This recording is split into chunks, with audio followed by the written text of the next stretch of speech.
하나님의 말씀은 창세기 16장 1절에서 6절이 말씀입니다.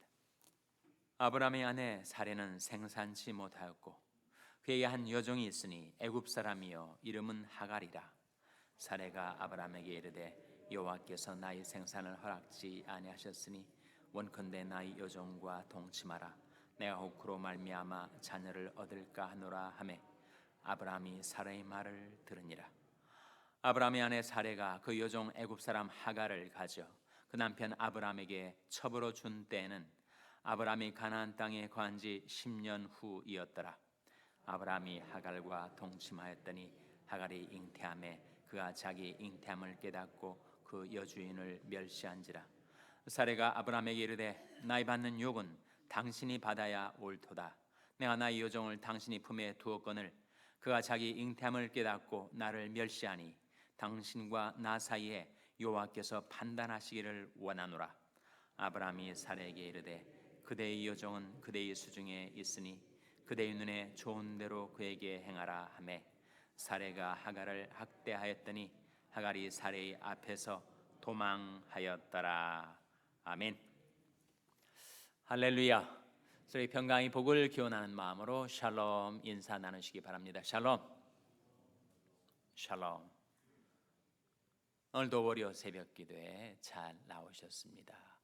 어제가 주일이었고 내일이 휴일이어서 샌드위치 된 월요일 새벽 기도가 쉽지 않았을 터인데도 여러분 잘 나오셨습니다. 내일이 4th of July 미국 독립기념일 휴일인데 새벽 기도가 있는가? 물론 새벽 기도가 있습니다. 내일도 하나님 앞에 나오실 수 있기를 바랍니다.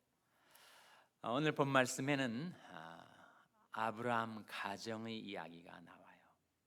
하나님께서 아브라함을 불러 주셨을 때 아브라함이 나이가 몇 세였죠? 75세였었습니다.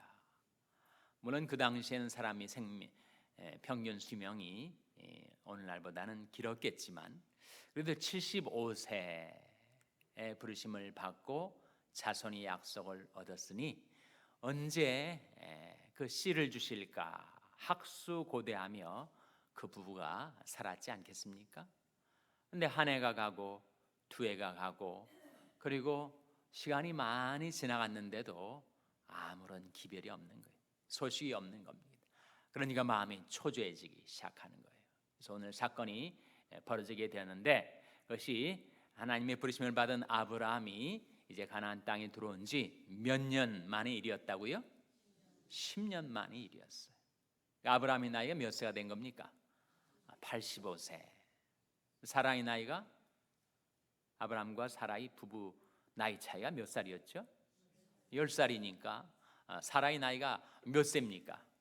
75세. 아무리 여성이 그 당시에 평균 수명이 길었다 하더라도 75세에 어떻게 아이를 낳아요?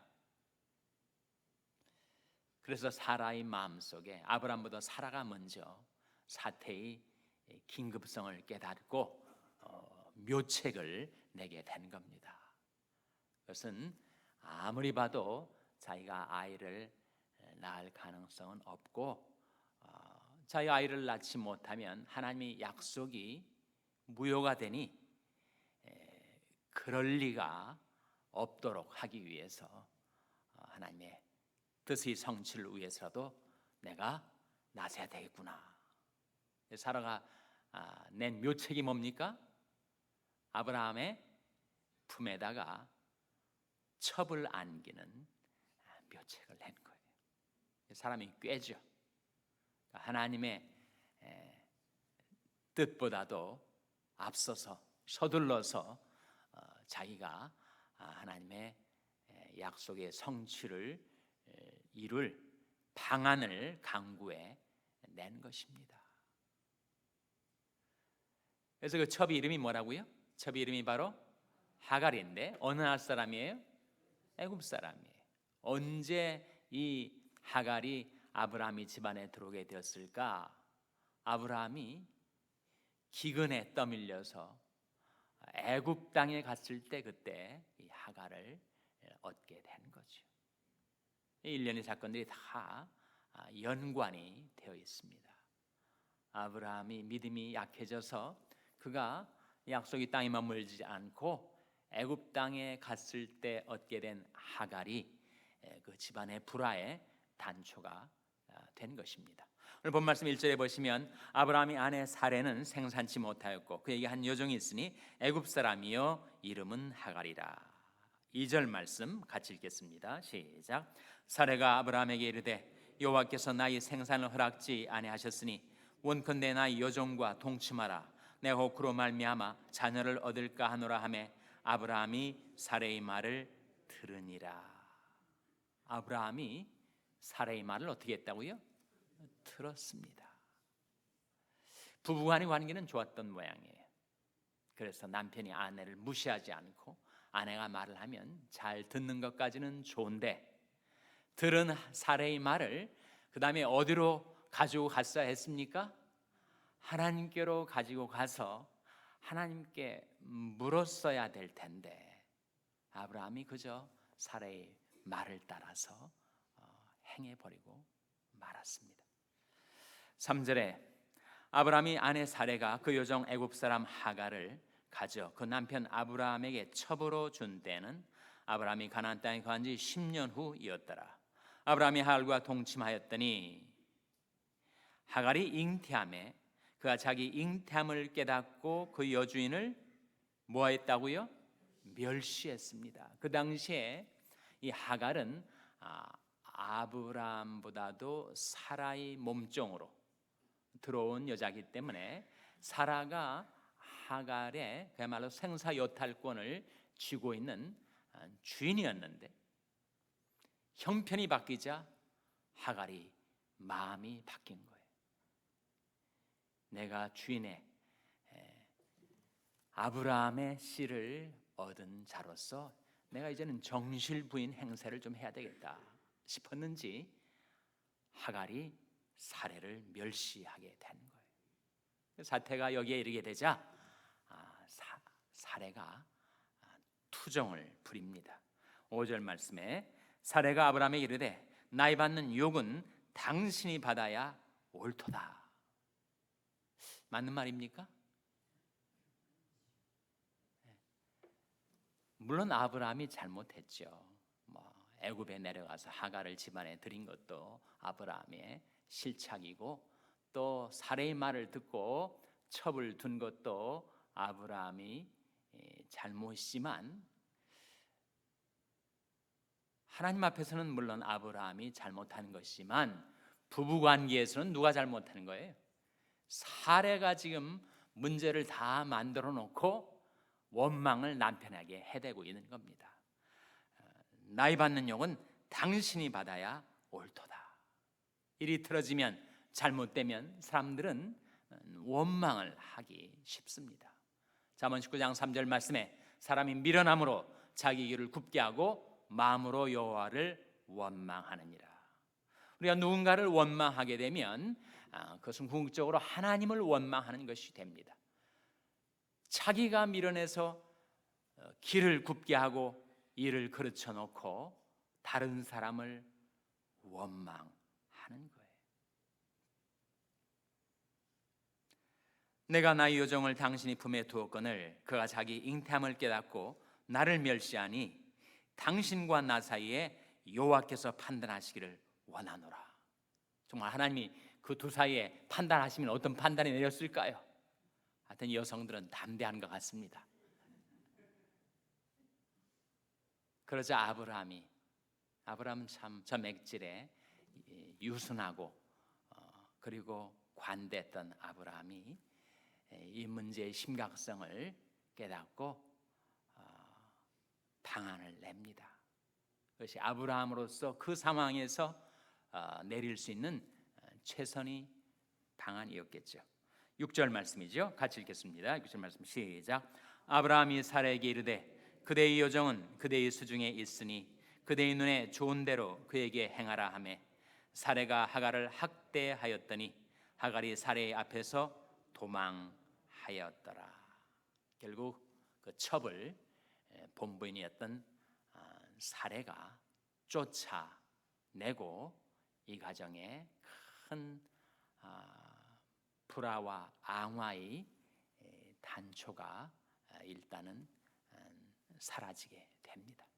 이 사건 속에서 지금 문제의 시작은 첩을 두게 한 것인데 그 당시 관행으로 보면 그것은 전혀 문제가 되질 않아요. 그 당시에는 일부 이처제 바이거미나 또는 일부 다처제 폴리거미가 성행했었습니다. 그러니까 한 남자가 여러 부인을 두는 것이, 처첩을 두는 것이 전혀 문제가 되질 않아요. 그러니까 아브라함이 사레의 말을 듣고 너무 쉽게 하갈을 첩으로 받아들이게 된 것, 그것은 아브라함이 그 당시 관행을 기준으로 삼았기 때문입니다. 세상 사람들이야 그 세태, 그 시대의 기준을 따라 살겠지만 하나님의 백성들은 무엇을 기준으로 살아야 하죠? 하나님의 말씀을 기준으로 살아야 하는데 그 말씀의 기준이 뭡니까? 창세기 2장 24절 말씀에 이러므로 남자가 부모를 떠나 그 아내와 연합하여 둘이 한 몸을 이룰지로다. 그것이 말씀의 기준이에요. 일부 일처제가 말씀의 기준, 결혼 제도를 제정하신 창조자 하나님의 기준은 한 남자와 한 여자의 결합이었어요. 그런데 세월이 흐르고 시간이 지나자 사람들이 말씀의 기준에서 떠나서 자기의 욕망을 충족시키기 위하여 그저 세태의 흐름을 따라 그 시대의 관행을 따라 기준을 잃어버리게 된 것이 문제가 되었던 것입니다. 너희는 이 세대를 본받지 말고 오직 마음을 새롭게 함으로 변화를 받아 하나님이 선하시고 기뻐하시고 온전하신 뜻이 무엇인지 분별하도록 하라. 이 세대를 본받지 말라. 이 세상 사람들이 한다고 그대로 따라가지 말라.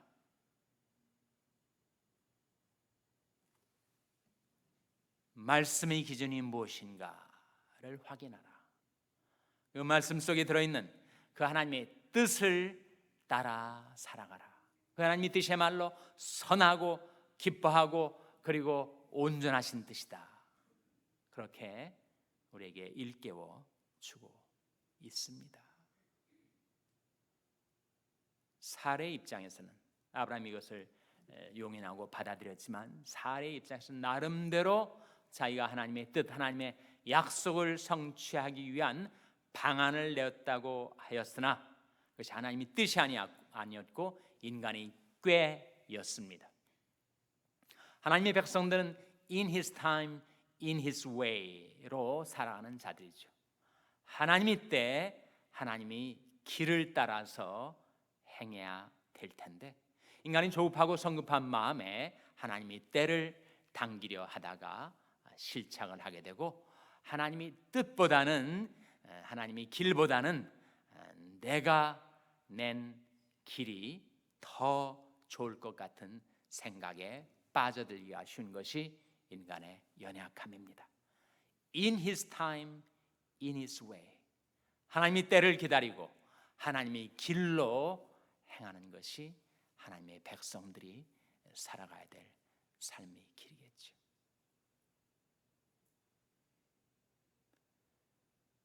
인간은 연약해서 아브람 같은 위대한 믿음의 조상도 그 과정 중에서는 이렇게 실수를 하였습니다. 어떤 면에서는 한편으로 위로가 되는 거죠. 아브라함도 이렇게 실수할 때가 있었구나.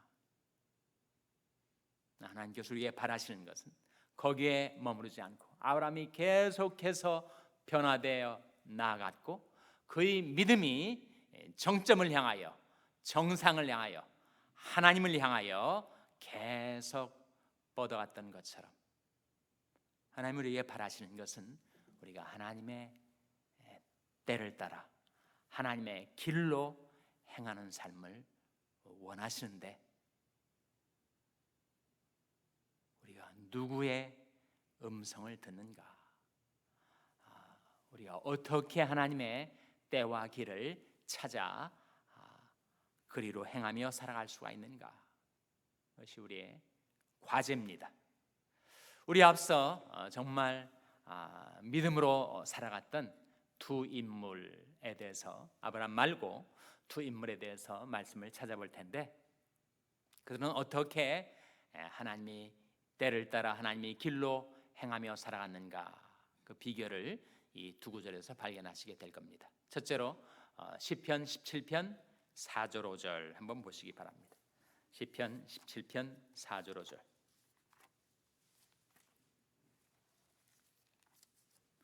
시편 17편 4절 5절은 구약성경 811면입니다. 구약성경 811면 시편 17편 4절 5절 말씀, 한번 같이 읽겠습니다. 시작. 사람의 행사로 논하면 나는 주의 입술의 말씀을 조차 스스로 삼가서 강포한 자의 길에 행치 아니하였사오며 나의 걸음이 주의 길을 굳게 지키고 실족치 아니하였나이다. 지금 다윗의 기도인데, 다윗이 살던 그 시대는 사람들이 너무 강포했어요. 폭력적이었습니다. 너무 혈기등등했고, 그리고 그 혈기를 행동으로, 행위로 나타내서 아주 강포한 사람들이 많았다는 거예요. 사람이 행사로 논하면 내가 이 시대를 따라서 인간적으로 산다면 나도 그렇게 강포해질 수가 있었을 텐데, 나는 무엇을 조차 스스로 삼갔다라고 했습니까? 주의 입술의 말씀을 조차. 그것이 이 세대를 본받지 않고 하나님이 백성답게 사는 비결이라 하는 것이요. 이 세상의 관행은 어떻게 되든지, 내 주위에 있는 세상 사람들은 어떻게 살아가든지 나는 주의 입술의 말씀을 조차 살아가리라. 그래서 5절 말씀에 나의 걸음이 주의 길을 굳게 지키고 실족치 아니하였나이다. 두 번째 사람은 욥입니다. 욥기 23장 10절 11절 한번 보시기 바랍니다. 욥기 23장 10절 11절. 욥기는 시편 그 앞에 나오는 책이죠. 욥기 23장 10절 11절 말씀 같이 읽겠습니다. 구약성경 783면 욥기 23장 10절 11절 말씀 같이 읽겠습니다. 시작. 나의 가는 길을 오직 그가 아시나니 그가 나를 단련하신 후에는 내가 정금같이 나오리라. 내 발이 그의 걸음을 바로 따랐으며 내가 그의 길을 지켜 치우치지 아니하였고. 다윗이나 욥이나 똑같은 고백을 하고 있지 않아요? 나의 가는 길을 오직 그가 아시나니 그가 나를 단련하신 후에는 내가 정금같이 나오리라. 많은 시행착오를 겪었고 많은 고난을 통과했지만 결국은 하나님께서 아브라함이나 욥이나 다윗이나 그들을 단련하셔서 정금같이 나오게 하셨죠. 그 과정에서 그들이 어떻게 살아갔는가? 11절에 내 발이 그의 걸음을 바로 따랐으며 내가 그의 길을 지켜 치우치지 아니하였고 내가 그의 입술의 명령을 어기지 아니하고 일정한 음식보다 그 입에 무엇을 귀히 여겼구나 라고 했습니까? 말씀을. 일정한 음식보다 그의 입의 말씀을 귀히 여겼구나. 그런 뜻이 일정하니, 그런 뜻이 일정하시니 누가 능히 돌이킬까? 그 마음에 하고자 하시는 것이면 그것을 행하시나니 그런즉 내게 작정하신 것을 이루실 것이라. 이런 일이 그에게 많이 있느니라. 하나님께서 아브라함과 사라에게 작정하신 일을 결국은 이루시고 말 터인데 인간이 기다리질 못해서 조급하고 성급한 마음에 그 일을 그르치고 그들이 하나님의 말씀이 길에서 떠나 방황한 까닭에 그 가정에 불화와 앙화가 닥쳐오게 된 것이었습니다. 어떻게 회복될 수 있는가? 다시 말씀이 길로 돌아가야 하겠죠. 어떻게 해결할 수 있는가? 주님의 음성을 구해야 하겠죠. 내 양은 내 음성을 들으며 나는 저희를 알며 저희는 나를 따르느니라. 목자의 음성을 따라 말씀의 기준을 좇아 주의 길로 행하며 살아가시는 여러분 되시기를 주님의 이름으로 축원합니다. 기도하시겠습니다. 오늘 말씀 기억하며 하나님, 저희들이 주님의 음성, 주님의 말씀을 듣고 따르게 하여 주시옵소서. 기도하시기 바랍니다. 우리 자녀들 위해서 기도할 때 하나님, 저희 자녀들에게 말씀을 가르쳐 주시고 주의 뜻을 행케 하여 주시옵소서. 기도하시기 바랍니다.